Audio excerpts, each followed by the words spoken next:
Hello दोस्तों, मैं संजीव और आप सभी का विद्या पॉइंट में स्वागत है। हम बात करेंगे एंशिएंट हिस्ट्री के टॉप 50 क्वेश्चंस के ऊपर। अगर आप एंशिएंट हिस्ट्री पढ़े हैं तो लगा कर देखिए आपका स्कोर क्या रहने वाला है, कमेंट में ज़रूर बताइएगा। तो पहले क्वेश्चन के ऊपर चलते हैं। पहला क्वेश्चन आपके सामने है, गुजरात में किस स्थान पर हड़प्पा सभ्यता के अवशेष मिले हैं? अच्छा सा ध्यान से क्वेश्चन पढ़िएगा और अच्छे से ऑप्शन पढ़िएगा। यहाँ पे स्टेट का नाम लिया है गुजरात और उसके बाद पूछ रहा है कि गुजरात के किस स्थान से हड़प्पा सभ्यता के अवशेष मिले हैं। आंसर क्या हो जाएगा इसका? आंसर हो जाएगा लोथल। लोथल एक बंदरगाह था जो गुजरात में था। लोथल को खोजा गया था कब? 1953 में। नेक्स्ट क्वेश्चन पे चलते हैं। निम्नलिखित में से किस द्रव्य का उपयोग हड़प्पा काल की मुद्राओं के निर्माण में मुख्य रूप से किया जाता था? यानी हड़प्पा सभ्यता की जो मुद्राएं बनाई जाती थी उसमें किसका प्रयोग किया जाता था? कांसा का, तांबा का, लोहा का या सेल खड़ी, टेराकोटा। टेराकोटा किसे कहते हैं? तो आग में पकी हुई मिट्टी को टेराकोटा कहते हैं। आज भी हम लोग बर्तन जो लाते हैं वो आग में पका हुआ रहता है ना, उसी को टेराकोटा कहा जाता था। नेक्स्ट, मराठा राज्य का दूसरा प्रवर्तक किसे माना जाता है? यानी उस व्यक्ति का नाम बताना है जिसने मराठा को दूसरी बार साम्राज्य के विस्तार करने में योगदान दिया था। तो कौन होंगे? वो होंगे बालाजी विश्वनाथ। आपको याद होगा शिवाजी के बेटे राजा राम थे और एक संभाजी थे, और संभाजी का पुत्र साहू था। साहू को औरंगजेब कैद करके रखा था, लेकिन औरंगजेब की जैसी मृत्यु होती है साहू को छोड़ दिया जाता है और साहू पेशवा का पद क्रिएट करते हैं और बालाजी विश्वनाथ पहले पेशवा बनते हैं। तो इसका आंसर हो जाएगा ऑप्शन बी। नेक्स्ट, सांची क्यों विख्यात है और सांची कहाँ है? इसका आंसर आप हमें कमेंट में दीजिएगा कि सांची है कहाँ, विख्यात किस लिए है। तो सबसे बड़े बौद्ध स्तूप के लिए सांची जाना जाता है। ठीक है, नेक्स्ट चलते हैं। अगला क्वेश्चन, चालुक्य वंश का सर्वाधिक प्रसिद्ध शासक कौन है? ऐसे क्वेश्चन मिलने वाले हैं प्राचीन इतिहास से। कौन सा था? आंसर क्या हो जाएगा? पुलकेशिन द्वितीय। पुलकेशिन द्वितीय के बारे में आपको पता होगा, इन्होंने ही हर्षवर्धन को दक्षिण भारत के अभियान के विस्तार को रोका था नर्मदा नदी के किनारे। नेक्स्ट, 323 ईस्वी में सिकंदर महान की मृत्यु कहाँ हुई थी? इजी क्वेश्चन है, आराम से कर लोगे। हाँ बिल्कुल सही, बेबीलोन हो जाएगा। सिकंदर भारत पे आक्रमण किए थे 326 में और 19 महीने तक सिकंदर भारत में रहे थे। खैबर दर्रे से होकर सिकंदर भारत आया था। हाइडेस पीच का युद्ध लड़ा जाता है सिकंदर और राजा पोरस के बीच में। अगला क्वेश्चन, निम्न में से वह शासक कौन था जो विक्रमादित्य के नाम से जाना जाता था? तो विक्रमादित्य के नाम से जाने जाने वाला शासक तो आपको पता होगा, बिल्कुल सही, चंद्रगुप्त विक्रमादित्य या चंद्रगुप्त द्वितीय। विक्रमादित्य की बात करें तो कुल 14 विक्रमादित्य हुए। 14वां विक्रमादित्य जो थे वो हेमू थे और पहला विक्रमादित्य उज्जैन के कोई राजा थे जो अज्ञात राजा थे, है ना, और शकों को पराजित करने के उपलक्ष्य में उन्होंने विक्रमादित्य की उपाधि धारण की थी। और कौन सा संवत चलाया था? विक्रम संवत की स्थापना की थी। ठीक है, विक्रम संवत की स्थापना कब हुई थी ये हमें आप कमेंट में करना। नेक्स्ट, वैदिक कालीन लोगों ने सर्वप्रथम किस धातु का प्रयोग किया था? वैदिक काल के बारे में बात किया जा रहा है। अच्छे से ऑप्शन पढ़ दो, आंसर अच्छे से लगाओ। आंसर क्या होगा? तांबा, ना कि कांसा। लोगों ने सबसे पहले तांबे की खोज की थी। इसके बाद सिंधु घाटी सभ्यता में चले तो वहाँ पे कांसे की खोज हो गई। कॉपर और टीन को मिलाकर कांसा बनाया जाने लगा और उसके आगे चले तो हमें लोहे की जानकारी होती है, लेकिन यहाँ आंसर क्या हो जाएगा हमारा? तांबा। नेक्स्ट, अष्टदिग्गज निम्न में से किस राज्य से संबंधित थे? अच्छे से कंफ्यूज मत होना, अष्टदिग्गज बात किया जा रहा है, ना कि अष्टप्रधान। कुछ लोग अष्टप्रधान सोचकर शिवाजी मार देंगे, जबकि यहाँ पे अष्टदिग्गज है और अष्टदिग्गज कृष्णदेव राय के दरबार में रहते थे। कृष्णदेव राय हमारा दक्षिण भारत का विजयनगर साम्राज्य के बारे में। ठीक है, नेक्स्ट, कश्मीर में कनिष्क के शासनकाल में जो बौद्ध संगति का आयोजन हुआ था उसकी अध्यक्षता निम्नलिखित में से किसने की थी? तो पहले बात तो ये बन जाता है कि कनिष्क के शासनकाल में जो कश्मीर में बौद्ध संगति का आयोजन हुआ था वो कौन सा था? ठीक है, इसके अध्यक्ष थे वसुमित्र और अश्वघोष जो थे, अश्वघोष इसके उपाध्यक्ष थे। ये भी बात याद रखिएगा। अब हमें आप ये बता दीजिए कि ये अध्यक्षता कितने नंबर की थी। नेक्स्ट, निम्न में से कौन सी स्मृति प्राचीनतम है? सबसे प्राचीनतम स्मृति के बारे में बताइए। बहुत अच्छे, मनुस्मृति हो जाएगा। मनुस्मृति की बात करें तो यही मनुस्मृति है जिसमें 4 वर्ण के बारे में बात किया गया है, 16 संस्कार के बारे में बात किया गया है। और 4 वर्ण कौन है? तो वर्ण मतलब होते हैं जात, ब्राह्मण, क्षत्रिय, वैश्य और शूद्र। मनुस्मृति में बात की गई है। जीवन का जो 4 क्षेत्र होता है, बाल अवस्था, युवा अवस्था, यौवन, उसके बाद गृह अवस्था और सन्यासी, तो गृहस्थ आश्रम की भी व्यवस्था इसी में की गई है। तो सबसे प्राचीन कौन था? मनुस्मृति। नेक्स्ट, सिंधु घाटी की सभ्यता निम्नलिखित में से किस सभ्यता के समकालीन नहीं थी? तो जिस समय सिंधु घाटी सभ्यता चल रही थी उस समय मिस्र की सभ्यता भी थी, मेसोपोटामिया की सभ्यता भी थी और चीन की सभ्यता भी थी। तो क्रीट की सभ्यता नहीं थी। चीन की सभ्यता हांगू नदी, मेसोपोटामिया की सभ्यता दजला और फरात नदी, मिस्र की सभ्यता नील नदी, है ना, और सिंधु घाटी की सभ्यता सिंधु नदी। नेक्स्ट, किस युद्ध को जीतने के बाद शेरशाह सूरी ने दिल्ली में अफगान सत्ता की स्थापना की थी? कौन सा युद्ध जीता था शेरशाह सूरी और वो युद्ध कब हुआ था? तो शेरशाह सूरी के बारे में बात करें तो कालिंजर पे तो शेरशाह सूरी, पहले हम बात करते हैं बिलग्राम। बिलग्राम को कन्नौज का युद्ध भी कहते हैं, जो 1540 में लड़ा गया था शेरशाह सूरी और हुमायूं के बीच में। कालिंजर लड़ा गया है 1545 में, ठीक है। चौसा की युद्ध लड़ा गया है 1539 में, और तालीकोटा का युद्ध तो वो लड़ेंगे ही नहीं। तो अब बात करते हैं कि शेरशाह सूरी किस युद्ध के बाद क्या करते हैं? दिल्ली पे अफगान सत्ता की स्थापना करते हैं। तो ये आंसर क्या हो जाएगा हमारा? बिलग्राम या कन्नौज का युद्ध। चौसा के युद्ध भी शेरशाह सूरी ही जीतते हैं, लेकिन चौसा के युद्ध के बाद हुमायूं जाते हैं मुग़ल शासक मुग़ल दरबार में, और जो हुमायूं की जान बचाता है उसको 1 दिन का साम्राज्य घोषित कर देते हैं, राजा बना देते हैं, और उसी दौरान वो जो भिस्ती होता है वो चमड़े का सिक्का जारी करता है। नेक्स्ट, 6ठी से 4ठी शताब्दी ईस्वी पूर्व में मगध सर्वाधिक शक्तिशाली राज्य के रूप में उभरा। इतिहासकारों के अनुसार इसका कारण क्या था? 16 महाजनपद में से सबसे शक्तिशाली महाजनपद मगध बन गया, इसका कारण क्या था? ऑप्शन देख लेते हैं। अच्छी उपज, लोहे की खोज, गंगा तथा उपनदियों के कारण आवागमन सुलभ, जंगली क्षेत्रों में हाथी का उपलब्धता। आंसर क्या हो जाएगा? बिल्कुल सही आंसर हो जाएगा डी, चारों के चारों। लोहे की खोज, अच्छी उपज तो थी, यानी मगध यानी बिहार का क्षेत्र, और बिहार में आप लोग को सबको पता है कि जलोढ़ मिट्टी पाई जाती है जो पैदावार की दृष्टि से काफ़ी उपजाऊ होती है।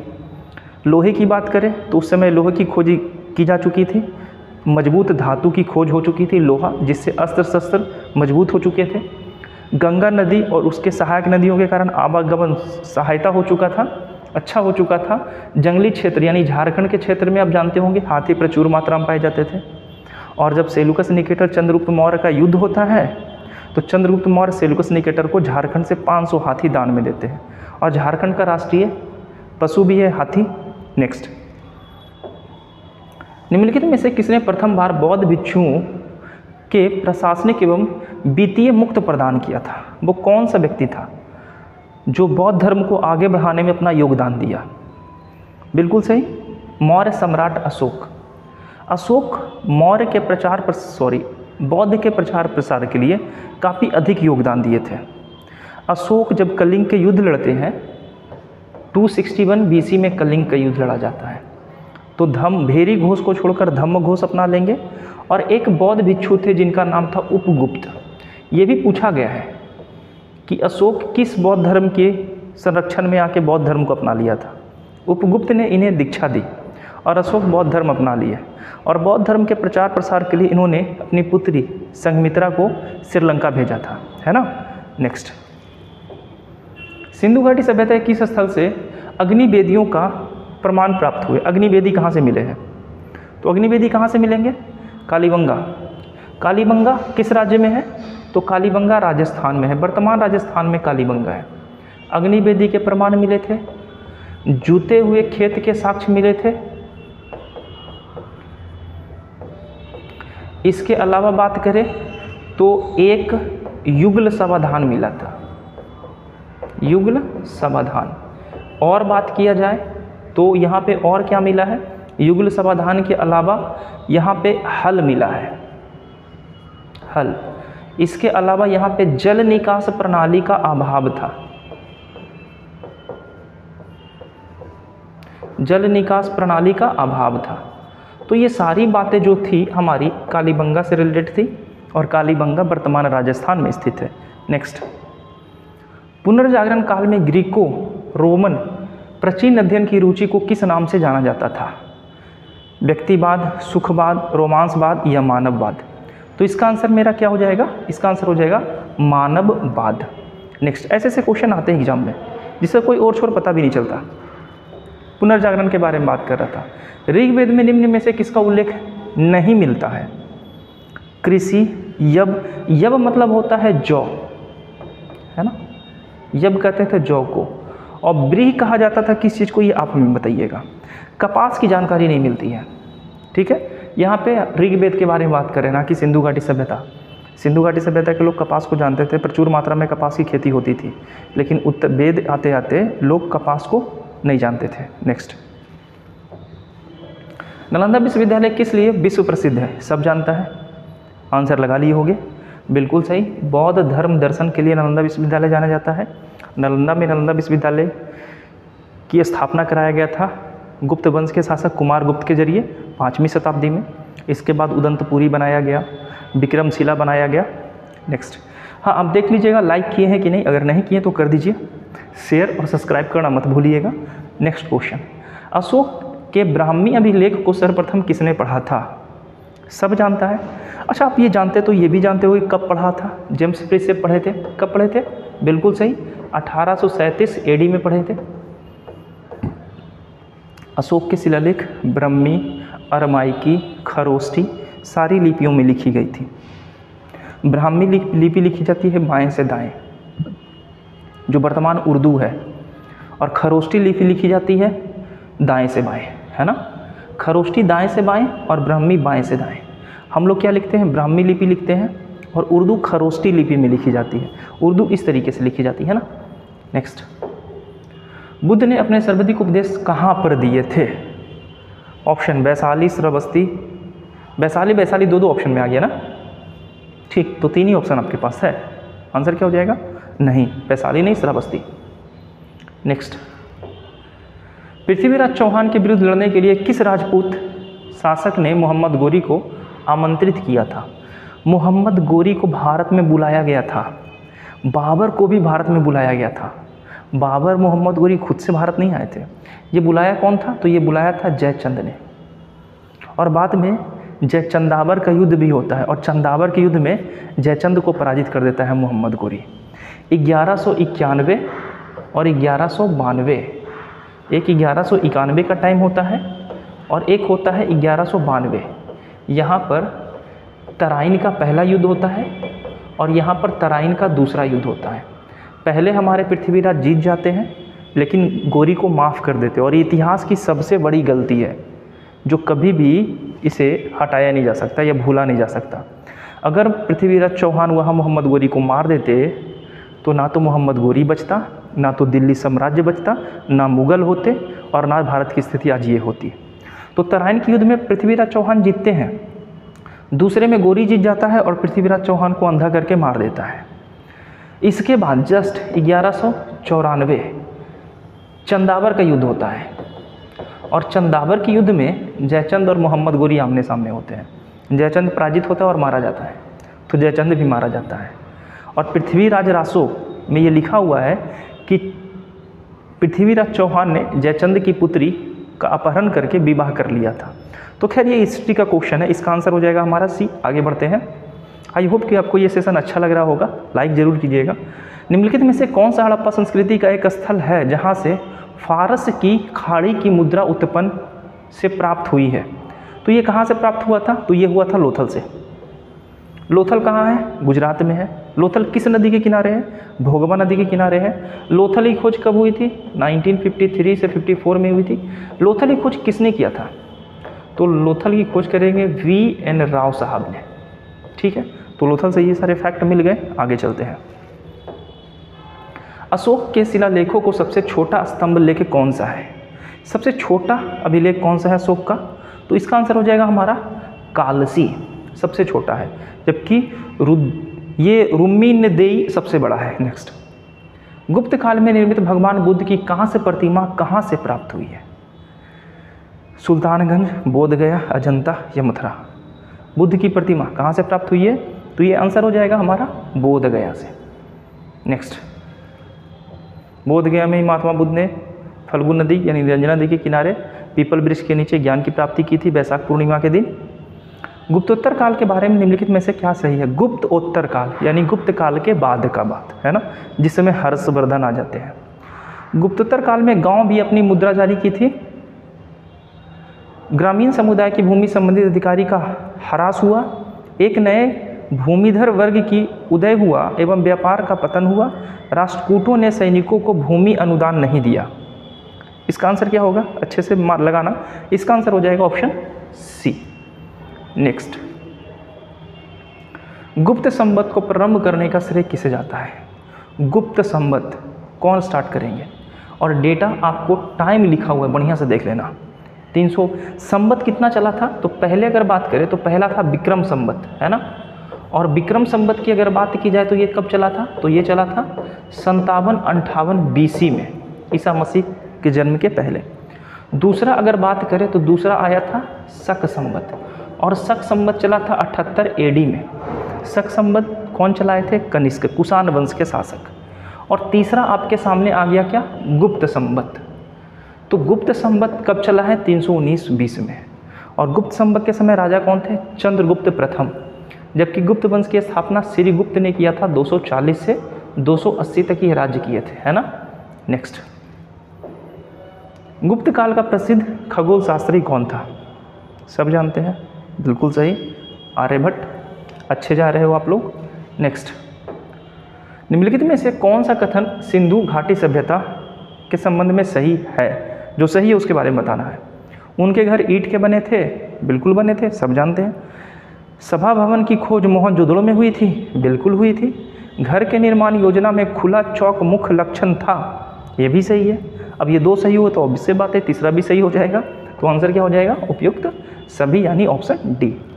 नेक्स्ट, वह सही तिथि क्रम क्या है जिसमें निम्नलिखित में ने भारत पर आक्रमण किया? भारत पे कौन कौन लोग आक्रमण किए थे? सीक्वेंस में सजाना है। सबसे पहले कौन आ रहे थे? बिल्कुल सही, आर्य आएंगे, यानी सबसे पहले नंबर में रखा जाएगा 3, तो 3 यहाँ भी और 3 यहाँ भी। दूसरे में यूनान आए थे, बिल्कुल सही। तीसरे में कुषाण आएंगे और लास्ट में हुन आएगा। तो कौन सा आंसर हो जाएगा? Option B. अच्छे से देख लेना, पहले आर्य फिर यूनानी, हिंदू यूनानी आए थे और सोने के सिक्के जारी किया था। क्वेश्चन पूछता भी है कि भारत में सबसे पहले सोने के सिक्के कौन जारी किए थे? हिंदू यूनानी। नेक्स्ट, बौद्ध धर्म से के संबंधित धर्म गोलाकार अंत्येष्टि संबंधित टीले को क्या कहते थे? बौद्ध धर्म में जो इस तरीके से बनाया जाता है इसे क्या कहते हैं? तो ये तो हमारे राजगीर में भी है, इसे स्तूप कहा जाता था, है ना। राजगीर में शांति स्तूप है। महात्मा बुद्ध की मृत्यु हुई थी तो उनके अवशेषों को 8 भाग में बांटकर 8 पे स्तूप बना दिया गया था। अजातशत्रु ने राजगीर के शांति स्तूप का निर्माण करवाया था। अजातशत्रु कब थे? तो ईसा पूर्व कौन सी सदी? लगभग ईसा पूर्व 5वीं शताब्दी, है ना। 492 BC में अजातशत्रु गद्दी पर बैठेंगे और अजातशत्रु के गद्दी पर बैठने के 8वें वर्ष बाद महात्मा बुद्ध की मृत्यु हो जाएगी और 483 में प्रथम बौद्ध संगति का आयोजन होगा, है ना, राजगीर में, विपुलाचल पहाड़ी पे। नेक्स्ट, मेगास्थनीज किसके द्वारा दरबार में आया था? मेगास्थनीज कौन था? सेल्यूकस निकेटर का राजदूत था, है ना। सेल्यूकस निकेटर और मौर्य के बीच में युद्ध होता है, मेगास्थनीज को भेजा जाता है। इंडिका नामक पुस्तक लिखते हैं। 7 साल मौर्य के दरबार में रहते हैं। किसके दरबार में रहते हैं? मौर्य के दरबार में। नेक्स्ट, अपने अभिलेखों में प्रायः जिस नाम से अशोक संदर्भित है वह कौन है? अशोक का सबसे फेमस नाम कौन सा था? बिल्कुल सही, प्रियदर्शी, है ना। प्रियदर्शी कहा जाता था अशोक को। नेक्स्ट, चरक थे एक विख्यात, क्या चरक क्या थे? बिल्कुल सही, चरक एक चिकित्सक थे। चरक संहिता की रचना की थी चरक ने ना। नेक्स्ट, हर्षवर्धन ने शासन किया था। तो हर्षवर्धन का शासन का बात करें तो बेचारे 606 में गद्दी पर बैठते हैं और 647 तक रहते हैं। बेचारा मैं इसलिए बोल रहा हूँ, हर्षवर्धन के पिता, भाई, माता और उनके जीजा जी की हत्या कर दी गई। हर्षवर्धन की बहन को अगवा कर लिया गया। हर्षवर्धन का जन्म 590 BC में AD में हुआ है और देख लीजिए 16 वर्ष का बच्चा गद्दी पर बैठा है और फिर सब कुछ सही कर लेता है, संभाल लेता है, अपना राज्य विस्तार करता है और कन्नौज को अपनी दूसरी राजधानी बनाता है ना। तो 7वीं शताब्दी हो जाएगा इसका आंसर। लेकिन हर्षवर्धन के राज्य विस्तार को चालुक्य वंश के शासक पुलकेशिन द्वितीय ने नर्मदा नदी के किनारे रोका था, है ना। नेक्स्ट, पंजाब के हिंदू शाही राजवंश को किसने स्थापित किया था? पंजाब में हिंदू शाही राजवंश को स्थापित करने वाला शासक कल्लर था। नेक्स्ट, बंगाल का प्राचीन नाम क्या है? सब जानते हैं। शशांक के बारे में जानते होंगे, हर्षवर्धन से संबंधित है। शशांक ने हर्षवर्धन के बड़े भाई को धोखे से मार दिया था और हर्षवर्धन प्रण लिया था कि मैं जब तक शशांक को नहीं मार देता चैन से नहीं बैठूंगा, लेकिन आकस्मिक मौत हो जाती है शशांक की, है ना, और हर्षवर्धन अपने वादे को पूरा नहीं कर सकते हैं कि गौड़ नाम था बंगाल का पहले, गौड़ नरेश शशांक, जिसने बोधि वृक्ष को कटवा दिया था। अंककोरवाट का मंदिर कहाँ स्थित है? सब जानता है, कंबोडिया, ये बहुत बार आप लोग देखे होंगे। नेक्स्ट, 4 आश्रम निम्नलिखित में से संबंधित है। 4 आश्रम, है ना, जीवन के 4 आश्रम थे। 25 वर्ष तक लोग रहता है बाल्यावस्था में, 25 से 50 रहता है गृह अवस्था में, उसके बाद 50 से 75 रहता है हमारा सन्यासी, और 75 से 100 तक रहेगा हमारा क्या? ब्रह्मचर्य, है ना। तो ये आंसर हो जाएगा जीवन के 4 आचरण। नेक्स्ट, लेकिन अभी 100 साल तो लोग जीते ही नहीं है ना, 65-70 तक साफ। प्राचीन भारतीय विश्वविद्यालय के अवशेष मिले हैं। सही से आंसर लगाना इसका। ऑलमोस्ट बच्चे का ये क्वेश्चन गलत हो जाएगा आंसर। क्या आंसर होगा? नालंदा, तक्षशिला। नालंदा विश्वविद्यालय की स्थापना तो 5वीं AD में हुई थी, 5वीं शताब्दी में। ये भी कुमारगुप्त करवाए थे, और कुमारगुप्त का अगर काल हम लोग देख ले तो 415 से लेके 455 तक था, ठीक है। अब इस समय हुआ है नालंदा विश्वविद्यालय की स्थापना। और तक्षशिला विश्वविद्यालय में तो हमारे चंद्रगुप्त मौर्य पढ़े हैं, है ना। बिंबिसार जिनसे शादी किया था, बिंबिसार वो काशी नरेश प्रसेनजीत भी यहीं से पढ़े हैं। यानी कौन सी सदी? 6वीं शताब्दी। 6वीं शताब्दी ईसा पूर्व में तक्षशिला का निर्माण हो चुका था। तो सबसे प्राचीन है तक्षशिला, इसके बाद वाला नालंदा, ठीक है। विक्रमशिला तो बाद में बना। अभी 700, ये जब 770 से 810 के बीच में बनते हैं शासक धर्मपाल, तो विक्रमशिला की स्थापना करते हैं भागलपुर में। नेक्स्ट, ईसवी पूर्व 2वीं शताब्दी में कागज बनाने की कला किसने खोजा? और कौन खोजेगा? हमारा पड़ोसी देश चीन, जिसके बारे में हम बात ही नहीं करते हैं। पाकिस्तान ना, मरे हुए के बारे में हमेशा बात करते हैं। बात करना है चीन के बारे में, बात कीजिए। नेक्स्ट, म्यांमार का प्राचीन नाम क्या था? गौड़ तो हट जाएगा, गौड़ बंगाल का था, है ना। बर्मा, बहुत बार ये पूछा गया है क्वेश्चन। BPSC ने एक बार एक क्वेश्चन पूछा है अभी हाल ही फिलहाल में, 67 वाला में पूछा था कि भारत के कितने राज्य ऐसे हैं जो म्यांमार की सीमा को टच करते हैं। इसका आंसर आप कमेंट में देना, और कौन कौन, ये भी। नेक्स्ट, हल संबंधी अनुष्ठान का पहला व्याख्यात्मक वर्णन कहाँ से मिलता है? हल संबंधित अनुष्ठान, गोपथ, शतपथ, ऐतरेय या पंचविश। इसका आंसर क्या हो जाएगा? शतपथ ब्राह्मण। नेक्स्ट, जैन साहित्य को निम्नलिखित में से इस नाम से भी जाना जाता है। जैन साहित्य को किस नाम से जाना जाता है? अच्छा क्वेश्चन है, आराम से आंसर लगाइएगा। आगम कहा जाता है जैन साहित्य को। महरौली का स्तंभ लेख किस शासक से संबंधित है? महरौली का लौह स्तंभ, जिसमें कभी भी जंग नहीं लगा, एक विशेष प्रकार की चमक उसमें देखी गई है, और ऐसा माना जाता है कि इसका निर्माण चंद्रगुप्त विक्रमादित्य यानी चंद्रगुप्त द्वितीय ने करवाया था, है ना। अपने बड़े भाई रामगुप्त की हत्या करके, अपनी भाभी से विवाह करके मौर्य की गद्दी पर बैठा था ना, गुप्त वंश की गद्दी पर बैठा था। हर्षवर्धन प्रत्येक 5 वर्ष के बाद कहाँ सम्मेलन आयोजित करता था?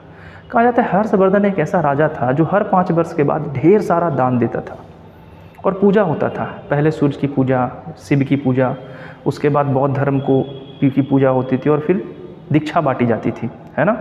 ये होता था प्रयागराज में, और प्रयागराज को ऐसा कहा जाता है कि कुंभ का मेला यहीं से शुरू किया गया था, ठीक है। नेक्स्ट, वैदिक काल में दृश्यवती किस नदी को कहा जाता था? तो दृष्टिवती, आप वैदिक काल में नदियों के बारे में जानते होंगे। परुष्णी नदी कहा जाता है रावी को, विपाशा कहा जाता था व्यास को, है ना। इरावती कहा जाता था सरस्वती नदी को। उसी तरीके से दृष्टवती कहा जाता था घग्गर नदी को। नेक्स्ट, राजगिरी में महावीर स्वामी ने सर्वाधिक निवास किस ऋतु में किया था? राजगीर, अपना राजगीर कौन सी ऋतु में सर्वाधिक समय तक महावीर स्वामी बिताए थे राजगीर में? कौन सा ऋतु होगा? वर्षा ऋतु का समय था। सेकंड लास्ट क्वेश्चन, भारत में पूजित पहली मानव प्रतिमा कौन सी थी? वो कौन सी ऐसी प्रतिमा थी मानव रूप में जिसे भारत में पहली बार पूजा गया था? क्या हो जाएगा? महावीर स्वामी, भगवान बुद्ध। एक महायान और एक हीनयान। महायान के तहत मूर्ति पूजा होती है जबकि हीनयान के तहत मूर्ति पूजा नहीं होती है। और चौथी बौद्ध संगति कनिष्क के शासनकाल में हुआ था और इसी के बाद बौद्ध धर्म 2 भागों में बट गया था। लास्ट क्वेश्चन, किस विदेशी यात्री ने भारत का दौरा सबसे पहले किया था? और ये आंसर आप हमें कमेंट में देना, देखते हैं किसका सही होता है। एक्यूरेसी जरूर आप मेंटेन करना, स्कोर कैसा रहा। फिर मिलते हैं, आई होप कि ये सेशन आपको अच्छा लगा होगा। फिर मिलते हैं इसी तरीके से, बाय।